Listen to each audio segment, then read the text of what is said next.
entre nous en vue d'évaluer la situation de la communauté, de se pencher sur la situation de la communauté et d'échanger sur ce thème important, la contribution de la jeunesse musulmane unie au rayonnement des valeurs islamiques. Pour cela, Madame a commencé l'exposé, il a présenté les premières parties. Je voudrais continuer par le point sur la contribution de la jeunesse. Cette contribution-là, elle est très importante.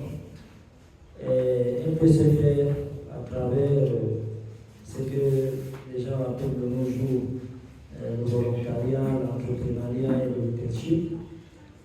C'est des questions qui occupent les intellectuels, les certains des penseurs, qui occupent même les gouvernements, les ONG, et ainsi de suite. Parce qu'ils se disent qu'à travers ces concepts, on peut obtenir le développement, on peut obtenir la vie aisée dans nos sociétés et atteindre les plus hauts degrés de réussite dans nos sociétés. Sauf que ces concepts et ces aspects, le volontariat, l'entrepreneuriat et le leadership, tout ça, ça trouve aussi leur origine dans l'islam. Parce que l'islam, nous savons que l'islam nous enseigne l'amour. Le prophète sallallahu alayhi wa sallam a dit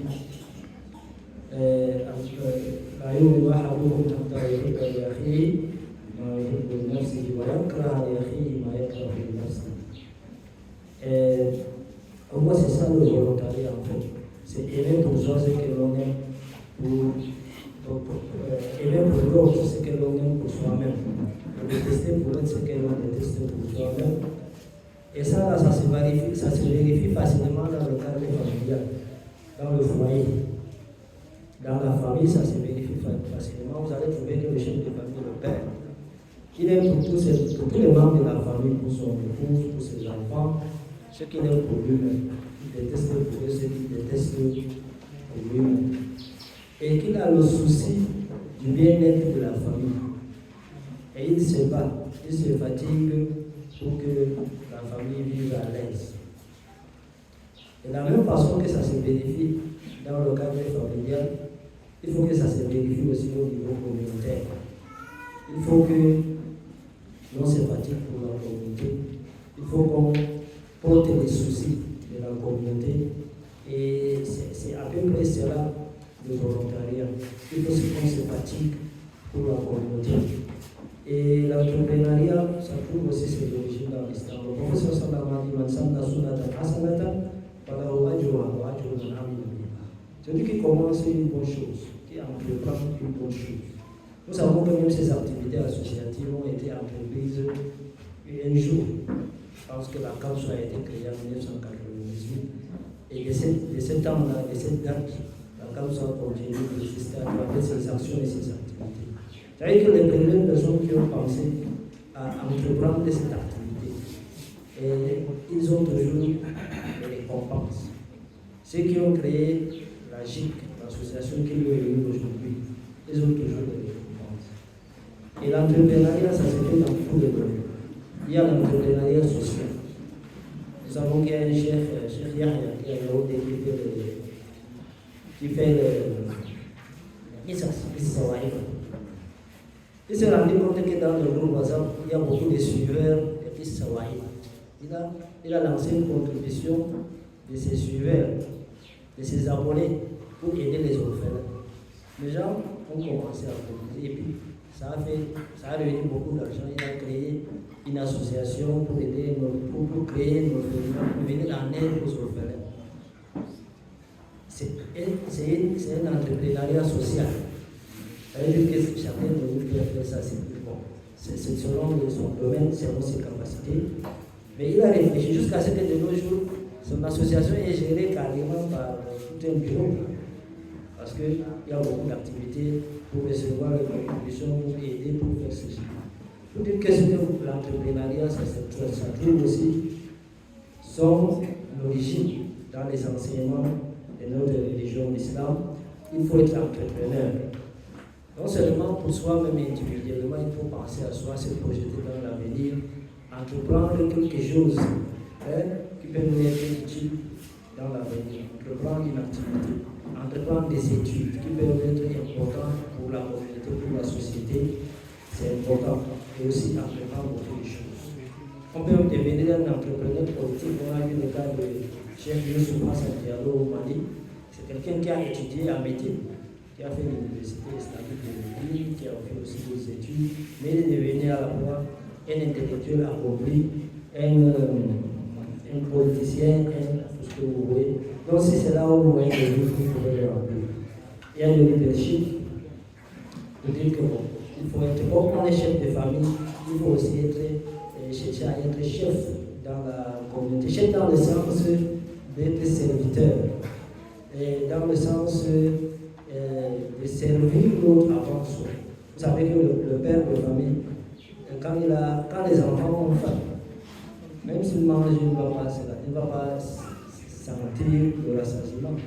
Parce que son souci maintenant, quand tout le monde a faim dans la famille, son souci c'est que les autres mangent. Même si lui ne mange pas, ça ne lui dit pas grand-chose. Il faut que dans la société, dans la communauté, on entreprenne des choses que, même si on ne trouve pas d'intérêt dedans, à partir du moment où c'est utile pour la communauté, c'est bénéfique pour la communauté, il faut qu'on soit satisfait. De la même façon que même si on ne mange pas et que les enfants à la maison mangent ensemble, là.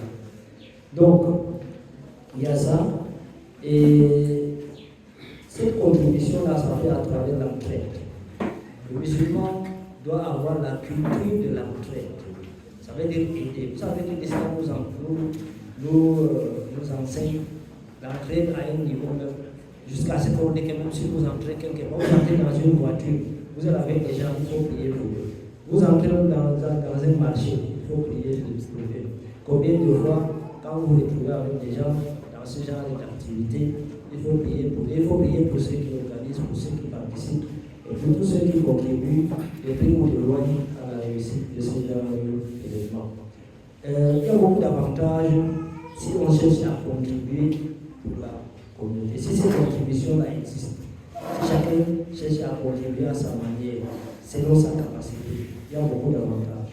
L'avantage, d'abord, c'est la force. Vous savez que même pour gérer les mosquées, il y a un monsieur qui est venu de notre pays, il m'a demandé comment vous faites dans votre mosquée, est-ce que vous entrez. Je dis que bon, chez nous là, c'est de laisser aller. Désolé de le dire, mais on n'a pas organisé pour s'entretenir dans la mosquée française. Il dit que non, lui, là où il vit là, chaque semaine, il y a des gens sur le groupe pour aller à la mosquée, pour nettoyer, pour arranger. Donc, c'est important la contribution dans tous les domaines, à tous les niveaux. Vous savez que, je vais vous dire le hadith, mais il y a une récompense pour celui-là qui trouve un petit bâtonnet, il dit le roi dans la saleté, dans la mosquée, et qui l'enlève pour le faire sortir de la mosquée. Et donc, cette contribution elle a beaucoup d'avantages, la représentativité, il y a l'harmonisation du discours.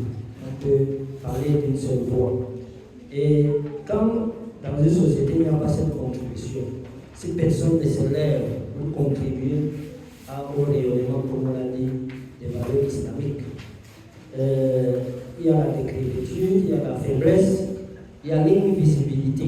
On ne va pas vous voir, c'est invisible. Il y a la non-représentativité et il y a aussi ceux qui vont profiter. Il y a l'usurpation de la représentation. Et ça, c'est une réalité au Cameroun, déjà en souffrent.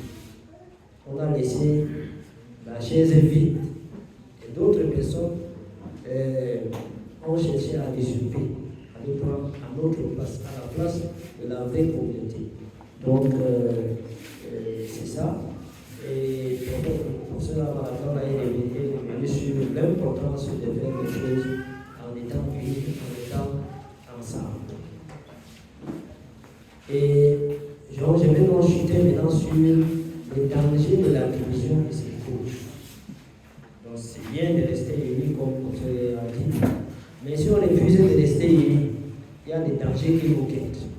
Il y a des dangers qui nous guettent parce que Allah le Très-Haut dit وأطيعوا الله ورسوله ولا تنازعوا فتفشلوا وتذهب ريحكم واصبروا إن الله مع الصابرين. Donc ça, c'est le verset qui nous explique clairement le danger de la division, le danger d'évoluer seul à seul. Donc, Allah le Très-Haut dit, et obéissez à Allah et à son messager, et ne vous disputez pas, pour dire ne vous divisez pas. Sinon vous fléchirez et perdrez votre force, et soyez endurants, car Allah est avec les endurants. Donc, de ce verset, on peut tirer des leçons suivantes sur les dangers de la division. Il y a d'abord l'échec, quand on est divisé, quand on refuse d'évoluer de manière unie. Et à notre époque, il y a la vie associative qui nous permet de rester unis. La vie associative, à travers nos associations qui sont connues. Et si on refuse et qu'on est en marge, il y a des dangers qui nous guettent, il y a l'échec. Parce que si on ne fait pas les choses ensemble, on va seulement échouer. C'est le Coran qui le dit. Voilà. Tanaza'u fatafshal, vous échouez. Il y a la perte de la force. Donc, s'ils ne sont pas réunis, nous n'avons pas de force. Pour cela, Mme a donné l'exemple avec les bâtons. Le vieux qui a demandé à ses enfants de lui remettre un bâton, il a cassé le bâton. Et puis, il leur a demandé de revenir le bâton plusieurs.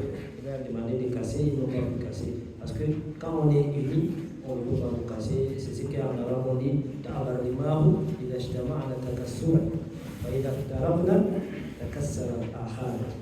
il y a aussi la perte de l'endurance. Donc si on n'est pas unis, on n'endure pas. La désobéissance d'Allah et de son prophète. Il y a l'inimitié. Parce que si on refuse l'union de se retrouver dans des cadres qui nous réunissent, on va devenir des ennemis, malheureusement. On va devenir des ennemis. Il y a l'intolérance. Et là aussi, si on refuse de s'unir, on va subir cette intolérance. Ça veut dire qu'on se tolère. Chacun veut seulement le malheur de l'autre. Chacun ne veut pas voir l'autre. Chacun ne veut pas s'asseoir avec l'autre. Et bon, qu'est-ce qui cause donc la division maintenant? Alors, nous avons vu les dangers. Les causes de la division sont nombreuses, parmi lesquelles il y a l'inconscience. L'inconscience, c'est un petit problème parce que lui, il suffit de le conscientiser. Peut-être qu'il va donc œuvrer à l'union de la communauté. Mais il y a ce qui suit, il y a les responsabilités. Il y a celui-là qui se dit que bon, ça là, c'est pas mon affaire, ça ne me regarde pas. Et assister dans les activités associatives, aider les associations, aider les structures représentatives de la communauté, ou bien être à l'écoute de ce qu'ils disent. Il dit que non, moi, ça, c'est pas mon affaire, ça. Je ne considère pas ça, c'est l'irresponsabilité. L'irresponsabilité,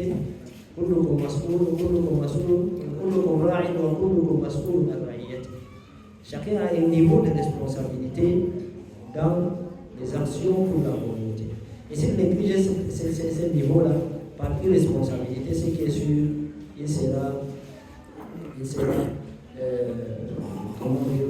responsable devant Allah de cette irresponsabilité. Donc il y a l'égoïsme. Parmi les causes de la division, il y a l'égoïsme. Des personnes qui ne pensent qu'à eux. Que pour lui là, bon, tout ce qui ne renvoie pas à lui, tout ce qui ne représente pas un intérêt direct pour lui, ça ne lui dit rien. On lui dit qu'il y a des associations islamiques, pour lui ça ne lui dit rien. Il y a l'envie. L'envie, ça peut intervenir. Souvent, c'est la jalousie. En fait, quand les gens travaillent bien, peut-être dans un cadre associatif, et que ça réussit, c'est bien, ça fait rayonner l'islam et tout ça. Mais il y a des envieux à côté qui ne veulent pas de cette réussite. Cet envieux-là, il doit se rappeler le hadith du Prophète sallallahu alayhi wa sallam. Surtout si c'est l'envie est dirigée contre toute la communauté. Il y a l'injustice. Il y a des gens qui carrément nagent à contre-courant. Ils sont capables de torpiller les actions des musulmans, de torpiller carrément. Là, vraiment, ils se battent avec Allah et ils ne se retrouvent pas vainqueurs. Parmi les causes de la division, il y a quelque chose qui est très actuel de nos jours, c'est très actuel. Il y a la divergence idéologique ou doctrinale. il y a les divergences mazhabiques ou d'école. Ça, c'est le fléau de nos jours. Parce que c'est presque ça la principale cause qui empêche les musulmans de s'unir.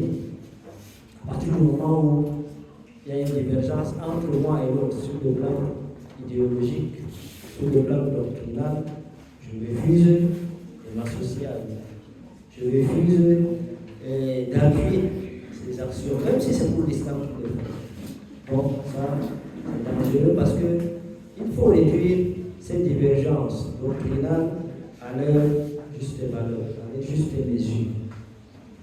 Il y a des divergences pour lesquelles on peut avoir de la tolérance et travailler ensemble. Parce que les musulmans disent quoi?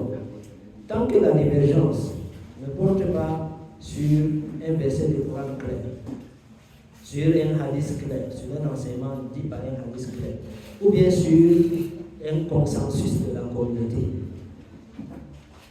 Par exemple, c'est des sujets à équivoques, si c'est des questions équivoques, et que dans la communauté, il y a ceux qui ont dit comme ça, ceux qui ont dit comme ça. Surtout que certains nous disent qu'il y a un mortal à vie dans une carte.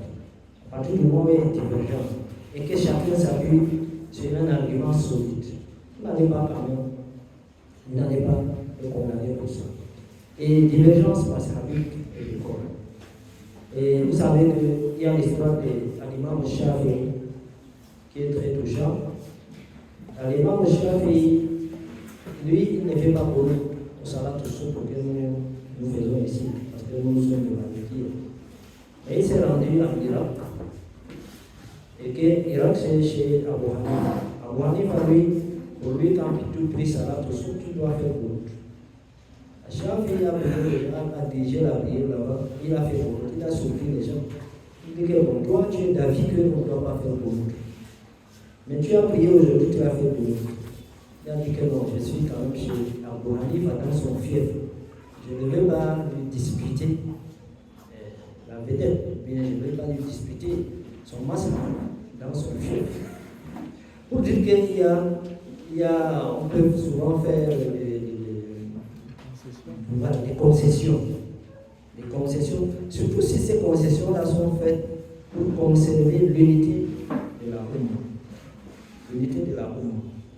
Et regardez bien le professeur sallallahu alayhi wa sallam. Il a toujours eu une démarche pédagogique envers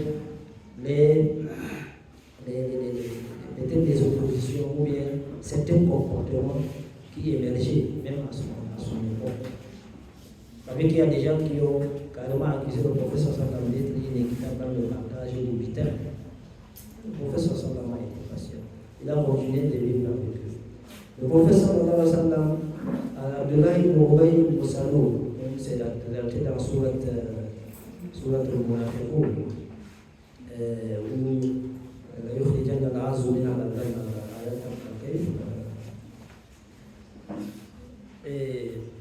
Abdullah ibn Ubay ibn Salul, il a dit des choses, c'est relaté dans le Coran. La tunfiqu ala ma inda Rasulillah hatta yanfadda. Il a dit ça, on est venu rapporter ça au prophète. Voilà ce qu'il a dit. Qu'il empêche même les gens de donner, de contribuer avec leur argent pour fisabilillah. La tunfiqu ala ma inda Rasulillah hatta yanfadda. Il dit quand nous allons revenir à Médine, les gens sont venus dire au professeur sallallahu. Certains ont dit bon, maintenant là il faut seulement tuer Abdullah ibn Ubay ibn Salul qui est ma'rouf bin nifaq. C'est un hypocrite reconnu comme tel. Il n'y a pas de doute que c'est un hypocrite, mais qui vit avec les musulmans, avec le prophète. Mais un jour il a dit cela. Et les gens ont dit que bon, le prophète cette fois-ci là, il a allé trop loin, il faut les tuer. Est-ce que je vais les tuer? Je ne vais pas tuer Abdullah ibn Ubay ibn Salul. Il ne faut pas que je le tue et que les gens disent que bon, le professeur sallallahu il tue ses compagnons. Et le professeur sallallahu est allé jusqu'à dire, parce que les gens lui disaient bon, maintenant il est allé trop loin, il ne faut pas le laisser. Le prophète a dit quoi? Il a dit Balna Foukobi. Ou alors c'est nous sortons au Mabak Yaman. Le prophète a dit non, nous allons être doux dans Foukobi, nous allons être doux compatissants avec lui. Ou alors c'est nous sortons. Nous allons bien vivre et bien être avec lui. Tant qu'il est avec nous là, tant qu'il est comme ça entre nous, on ne va rien faire. Vous voyez, mon avis, et vous voyez comment est-ce que le professeur Sallam se comporte avec lui. Mais de nos jours, par simple suspicion, les gens te détestent. Les gens t'écoutent, ils ne t'adressent plus la parole. Donc ces gens-là, ils peuvent se décider. Le professeur Sallam, quand il entend les gens qui ont dit que bon, moi là, je vais gêner, je ne vais plus interrompre. Ils ont demandé comment est-ce que le prophète fait ses adorations. Ils ont dit comment ça là, c'est petit. C'est que le prophète fait là, c'est petit. Nous là, on va gêner tous les jours, on ne va pas s'arrêter. On va répudier nos femmes pour nous consacrer à l'adoration d'Allah. Et on va faire ceci, on va faire cela. Le prophète, quand il a établi ça, il y a eu des marches pédagogiques. Il n'a pas dit que bon, ces gens-là, ils ont créé une ville là, il faut les couper, il faut les. Il a dit bon, en bas, l'ONAS, sachez que moi je fais ceci, je fais cela, je fais ceci. Et que c'est lui, c'est la démarche pédagogique pour apprendre aux gens. Un sahabi qui vivait et puis savait que du temps du professeur Sallam, on appliquait la peine, c'est lui qui boit, on le chicote, on le fouette. Il a fait 2-3 fois et puis les gens ont dit que ces personnes-là, il n'y a aucun bien en lui. Le professeur Sallam a dit non, ne dites pas cela. Cet homme, il aime Allah et il aime son père. Malgré que c'est un récidiviste qui boit, on le fouette, il reprend. On le fouette, il reprend. Et le prophète a dit quoi? Ces personnes aiment Allah et ils aiment son prophète. Pour dire que vous devez aussi aimer malgré ses défauts. Vous devez être tolérant. Donc, Al-Khilafat al-Mas'abiyya ne doit pas diviser la communauté. Et il ne faut pas aussi chercher à accuser les gens, se prendre pour pur et accuser les autres de tout le monde. Parce que là aussi, ça fait partie de. Parce qu'il y a des gens de nos jours qui pensent que la religion, ça consiste à révéler les défauts de l'autre, à les condamner, juger, à les condamner pour ces défauts. Alors que le professeur Sallam dit Afdalul jihad, le meilleur combat, c'est le combat contre soi-même. Le meilleur combat, c'est le combat contre soi-même. Afdalul jihad. Ils oublient de se combattre contre eux-mêmes. Mais ils font des combats contre les défauts des autres et les jugements qu'ils portent sur les autres. Et ça, c'est très mauvais. Donc, voilà tout ça pour en vous savoir.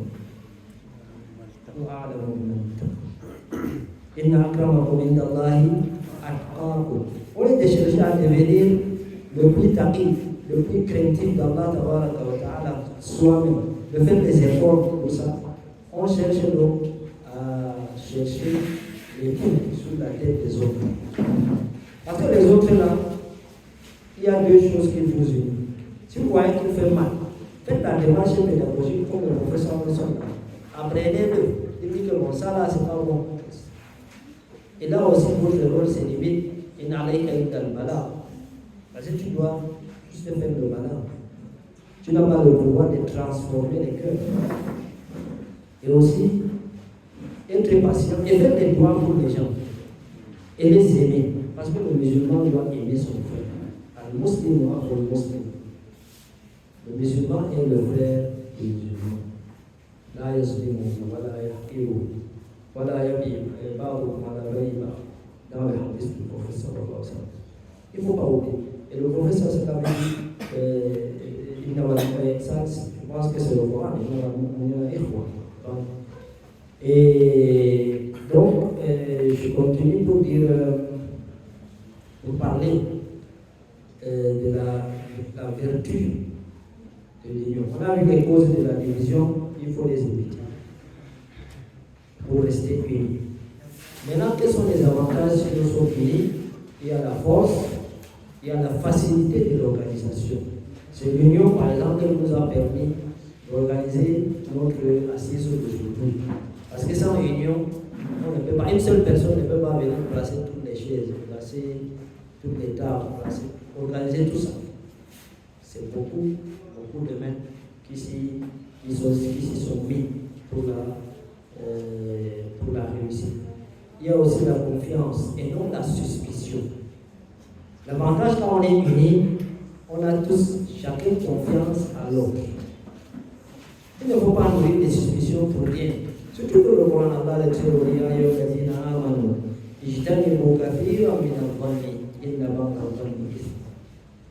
éloignez-vous de beaucoup de conjectures.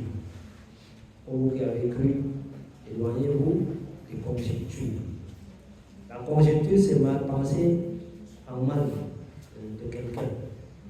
C'est ça. Et il faut donc éloigner de nous la suspicion. Il y a la complémentarité. La vie associative, ça permet la complémentarité. Nous avons une enfant de combien d'années?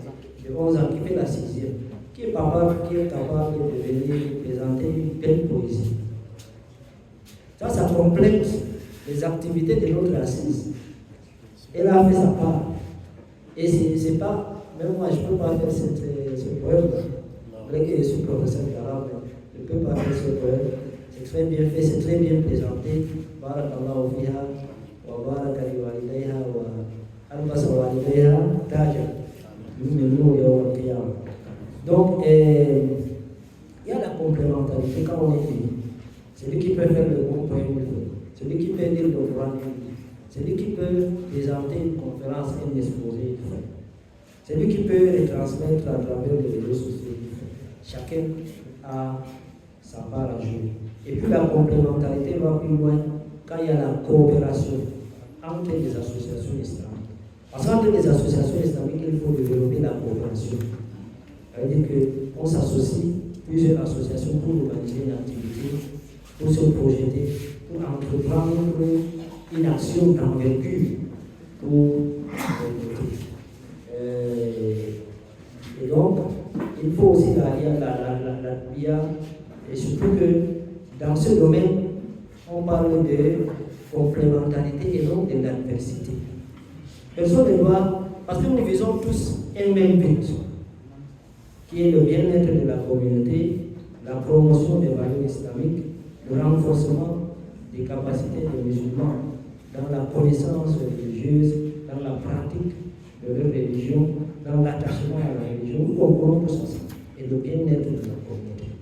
Donc, il n'y a pas d'adversité à ce niveau, c'est comme ce qu'on appelle en profondeur le soka.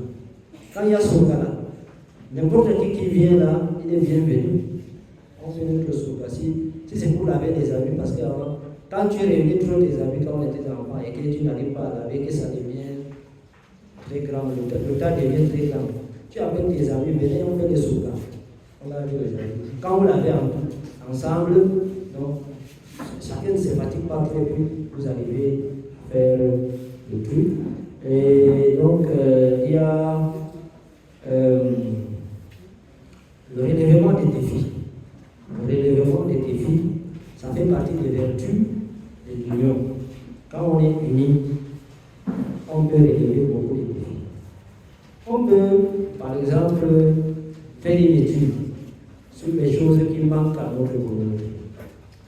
Et puis, chercher donc comment relever les défis qui attendent la communauté. Les défis dans le domaine foncier, les défis dans le domaine des études, dans certaines spécialités, tout ça là. Je sais que par exemple, la GIC, à Ngaoudé-Roumé, c'est la Concomis, avait organisé une fois des cours de préparation de concours d'admission à l'école de médecine. C'est-à-dire qu'on repère les bacheliers, on mobilise les bacheliers qui peuvent faire la médecine. Et on les forme pour réussir au concours d'entrée à l'école de médecine. Parce que c'est un concours qui n'est pas facile, ce n'est pas donné à l'école. Si dans la société on se plaint qu'on n'a pas beaucoup de médecins, on n'a pas d'ingénieurs, vous savez que maintenant avec l'exploitation de la bauxite de Martin, les gens se sont plaints pourquoi on ne recrute pas de locaux pour travailler dans le projet. On a dit que les locaux n'ont pas de qualification. Il faut qu'à partir de cet instant, à partir d'aujourd'hui, qu'on cherche à qualifier les locaux, on cherche à qualifier la communauté pour relever tous les défis qui peuvent se présenter. Tous les défis qui peuvent se présenter. Et il y a aussi quand on est uni, on peut être patient. Quand on est uni, on peut être endurant. Et il y a la représentativité, il y a la relève. Dans l'union, on assure la relève. Pourquoi je le dis? Tout à l'heure, je vous ai dit que la CAMSO, par exemple, si on parle de la CAMSO, a été créée en 1998. La CAMSO continue d'exister jusqu'à nos jours. Mais au fil des temps, il y a la relève qui assure toujours le fonctionnement de l'association. Le président qui est là, il a peut-être un mandat d'un an ou 2 ans ou plus, c'est un autre qui vient. À chaque fois, c'est la relève qui assure la continuité des activités, la continuité du fonctionnement de ce cadre d'union. Et maintenant, on va sur l'avant-dernier point, Inch'Allah, qui doit faire rayonner les valeurs islamiques, parce que notre thème parle du rayonnement des valeurs islamiques. Il faut que, tout à l'heure, le professeur Sakara Maradona a dit, l'islam connaît un rayonnement quand les communautés musulmanes vivent bien, quand ils s'attachent à la religion, quand il y a le bien-être, quand ils relèvent les défis qui les attendent sur le plan social, économique, scientifique et tout ce que vous pouvez imaginer. Donc, qui doit faire comme rayonner les valeurs islamiques. Chaque musulman et surtout la jeunesse par son comportement. Donc chacun de nous, il doit défendre l'image de l'islam. Parce que c'est ça le rayonnement de l'islam. L'image de l'islam. Et porter haut le flambeau, le drapeau de l'islam. Vous savez que dans les batailles, les Sahaba, il y a un Sahaba, j'ai oublié son nom, mais qui portait le drapeau. On a coupé sa main droite, il a porté avec la main gauche. On a coupé la main gauche, il a porté avec le pied. Pour dire que l'islam, c'est une valeur qu'il faut élever, qu'il faut soulever. Et même si c'est au prix des sacrifices, même s'il faut pour cela sacrifier beaucoup de choses. Donc ces valeurs de l'islam, il faut l'élever par le comportement. Parce que si on a un mauvais comportement anti-islamique, on gâte l'image de l'islam. Par le sens de la dignité et de fierté. Tout à l'heure, on a parlé de Zoran Mamdani, qui est devenu le maire de Niveau. Il a dit dans son discours, je m'appelle tel, je suis musulman et je suis fier de l'être. Là, c'est après sa victoire. Il a dit devant tout le monde, je suis musulman et je suis fier de l'être. Et plus que tout, je n'ai d'excuses à présenter à personne pour cela. Ça, c'est sa fierté d'être musulman qu'il a dit aux gens. Parce que les gens se sont dit, bon, c'est la première fois que dans la ville, le maire est musulman, et des trucs comme ça. Et peut-être qu'il aura trop manifesté l'aspect musulman de sa personnalité. C'est ce qu'il veut dire, il veut l'influencer. Tout ça. Je suis musulman, je suis devenu maire, je suis fier d'être musulman et je n'ai pas d'excuses à présenter pour ça. Donc ceux qui s'attendent à ce que vous voyez, pas dire que bon, après dites-moi je suis musulman, mais je ne suis pas aussi musulman que les autres. C'est-à-dire que je suis musulman, tout pour je suis fier de l'être. Donc c'est ça, on va être fier d'être musulman. Il y a aussi la force de caractère. Le musulman doit avoir la force de caractère. Al-Khul, al-Akhlaq, innama al-Umam al-Akhlaq ma baqiya, fa innahum dhahab al-Akhlaq dhahab. Donc il y a aussi l'excellence, la promotion de l'excellence. Le musulman doit chercher à être premier. Il doit chercher à être premier. Tout à l'heure, Professeur Maladala a cité Cheikh Dumez Raïmaoula. Ce qui m'a marqué, j'ai été beaucoup à ses côtés, ce qui m'a marqué, c'est quelqu'un qui promeut la discipline, l'excellence, l'effort. Quand tu étudies chez lui, tu dois faire des choses comme il doit, selon les règles de l'art. S'il faut bûcher quelque chose, tu dois bûcher. S'il faut mémoriser, tu dois mémoriser. S'il faut dire telle quantité, tu dois faire. S'il faut faire des TP de travail à la maison et ramener, tu dois faire. Et il fait des évaluations, il fait tout ça. Parce qu'il fait l'excellence. Quand tu viens chez lui, tu dois percer, tu dois être excellent, tu dois maîtriser un certain nombre de choses. Donc chaque musulman doit chercher. Je me rappelle chez le messe, il nous enseigne la religion, l'arabe et tout. Quand tu parles en français et que tu fais une faute, ça ne te plaît. Il n'est pas content de dire que bon, il ne faut pas faire telle faute en français. Ça, c'est une petite faute, il faut éviter. Il y a tout ça. Donc, l'excellence du musulman. Chercher à être premier. Chercher à briller par l'excellence, la discipline et tout ça. Et ça, si moi je ne suis pas premier, je dois aider celui qui est premier. Par exemple, s'il y a un enfant dans le quartier qui est premier de la classe, même si mes propres enfants ne sont pas premiers de la classe, et je cherche à aider le premier, il faut qu'il perce. Donc, il y a ça, il y a la justice et l'exaltation des symboles sacrés de la religion d'Allah. Donc, on fait rayonner l'islam par l'exaltation des symboles sacrés de la religion. Quiconque exalte les injonctions sacrées d'Allah s'inspire en effet de la piété des cœurs. Ça veut dire quoi? Ça veut dire que je dois, tout ce qui est symbole de la religion, si c'est la mosquée, je dois valoriser la mosquée, je dois respecter ce qu'il faut. Le moussaf, je dois respecter le Coran, parce que c'est le Coran. Je dois respecter les ibadats, comme par exemple les grands rassemblements, la prière de Juma, la prière de fête. Ça, c'est un symbole fort de l'islam. Je dois respecter le Hajj, par exemple, qui est aussi un grand rassemblement, qui aussi qui fait apparaître la force de l'islam, la force des musulmans. À partir du moment où c'est le plus grand rassemblement au monde, et c'est en parlant même du Hajj qu'Allah le Théo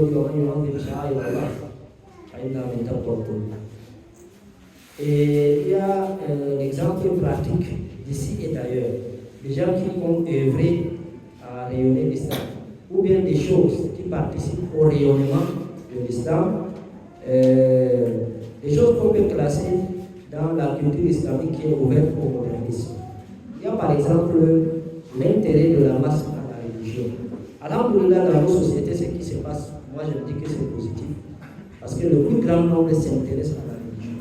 Le plus grand nombre surveille sa religion. Le plus grand nombre fait attention à la prière de groupe à la mosquée. Et beaucoup de nos sœurs de nos jours s'intéressent aux études islamiques, à la recherche de la connaissance. Et c'est une bonne chose. Ça fait partie des choses qui font rayonner les valeurs islamiques. Quand vous entrez dans une ville et que vous voyez beaucoup de femmes qui sont habillées islamiquement, ils portent leur voile et tout. Des gens, des hommes et des femmes qui s'habillent décemment. Ça fait partie du rayonnement des valeurs islamiques. Et alhamdulillah, il faut s'en féliciter, il faut prier Allah pour que ça perdure. Comme vous savez, إذا جاء نصر الله والفتح ورأيت الناس يدخلون في دين الله أفواجا فسبح بحمدك واستغفره إنه كان توابا. Pour remercier Allah, on voit les gens vraiment s'intéresser à la religion. Il y a aussi les choses qui peuvent participer au rayonnement des valeurs islamiques. Il y a les écoles islamiques. Ces écoles, nous avons le devoir d'aider ces écoles-là. Parce que nous avons des spécialistes dans la communauté qui sont des statisticiens du mauvais. Ils sont prêts à vous faire toutes les statistiques de ce qui est mauvais dans la communauté, mais ils n'apportent aucune solution. Mais pour dire que, bon, telle chose ne marche pas, telle chose ne va pas. Dans la communauté, on est en retard. On n'a pas ceci, on n'a pas cela, on n'a pas de médecin, on n'a pas d'ingénieurs. Ils sont vraiment champions pour donner des statistiques. Mais ils ne font rien pour améliorer. Et je vous dis, les écoles islamiques, ça participe au rayonnement des valeurs islamiques. Ces écoles-là, la moindre des choses, c'est d'amener nos enfants dans ces écoles. Je n'ai pas suivre, par exemple, ceux qui viennent nous dire que bon, ces écoles-là sont mal gérées, ça ne sert à rien. Ils vont gâter l'école de ton enfant. Ça participe de notre responsabilité d'inscrire nos enfants dans ces écoles-là et de nous intéresser à la gestion de ces écoles. Quand tu as ton enfant qui est inscrit là-bas, tu peux t'approcher de la direction et et voir qu'est-ce qui ne va pas, qu'est-ce qui peut marcher, qu'est-ce qui ne peut pas marcher. Mais quand vous enlevez, quand chacun enlève son enfant, les fondateurs, ils vont faire comment? Ceux qui ont fondé cette école, ils vont non seulement ils vont tomber dans la faillite, mais aussi c'est un échec pour la communauté. Au lieu que la chose participe au rayonnement de la communauté de valeurs islamiques, ça participe au contraire au déclin. Voilà. Donc, c'est vrai, il y a les écoles islamiques, vraiment, il faut s'intéresser. Il y a les universités islamiques, peut-être, Inch'Allah, c'est un projet. Je pense qu'à Maroua, ils ont fait un pas dans ce sens. Il y a la finance islamique qui est un domaine porteur, qui est un domaine prometteur, ou bien prometteur, qui est un domaine prometteur de nos jours. La finance islamique. Nous pouvons orienter vos études vers la finance islamique, vous spécialiser dans ce domaine-là. Parce que c'est un domaine prometteur. Et c'est un domaine qui permet de valoriser l'islam. Nous avons des spécialistes tels que de l'Assemblée du Nord. Quand ils vous parlent de la finance islamique, vous n'avez pas envie qu'il s'arrête. Tellement qu'il maîtrise des sujets et qu'il a déjà posé des actions convaincantes dans ce domaine. Il vous dit voilà, c'est promettant. Et comme Hamid Adamou, ils sont tous des spécialistes et travaillent dans ce sens. Il y a des banques de microfinance islamiques qui existent chez nous. Ça va. Et d'autres. Et je vous dis, les banques islamiques existent même dans les pays des Blancs, même en Occident. Et c'est le rayonnement de l'islam. Et nous, on peut aussi dire que bon, je vais choisir ce domaine-là, je vais devenir banquier islamique, Inch'Allah, ou bien aider. Les banques islamiques qui existent, il faut aussi les aider, il faut ouvrir les comptes dans ces banques, dans ces microfinances islamiques. Il faut participer à la vie de ces structures. Il y a aussi les médias, les hôpitaux islamiques qu'on peut aussi créer. Il y a des hôpitaux islamiques à Gaoundé, je pense un peu partout, à Maroua, l'hôpital de Gaoundé, c'est un hôpital islamique. Il y a les orphelinats islamiques qu'on peut aussi créer, comme Cheikh Yahya à Yaoundé. Il y a aussi, on n'a pas créé l'orphelinat, mais il y a des orphelins. Il faut que je vous corrige. Mais en voilà, il y a Zakaria l'autre qui a créé l'orphelinat islamique. Il y a les médias islamiques. Vous savez, la radio, il existe déjà la radio à nous, à Gaoundé, la radio à nous, à Douala, il y a une autre radio à Yaoundé.